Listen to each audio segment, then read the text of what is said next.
حاران سے سامنے آنے والے اس واقعے نے دہشت گردی کے خلاف مقامی سطح پر رد عمل کی نئی مثال قائم کر دی ہے۔ ایک والد نے مبینہ طور پر کالعدم تنظیم BLA میں شمولیت اختیار کرنے والے اپنے بیٹے فیاض سے عوامی طور پر لا تعلقی کا اظہار کر دیا ہے۔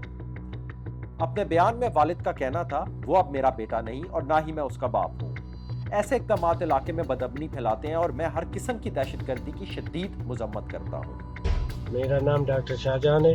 میرا بیٹا فیاض احمد کالعدم تنظیم سے تعلق رکھتا ہے، چلا گیا ہے۔ میں اپنے فیملی کے ساتھ اس سے لا تعلقی کا اظہار کرتا ہوں۔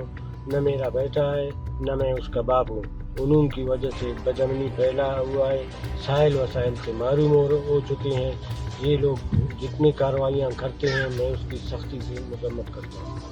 مقامی مبصرین کے مطابق یہ بیان اس بات کی عکاسی کرتا ہے کہ بلوچستان کے بہت سے خاندان اور قبائل تشدد اور دہشت گردی کے راستے کو مسترد کرتے ہیں۔ پیغام واضح ہے، امن، ترقی اور استحکام ہی بلوچستان کے روشن مستقبل کی ضمانت ہے۔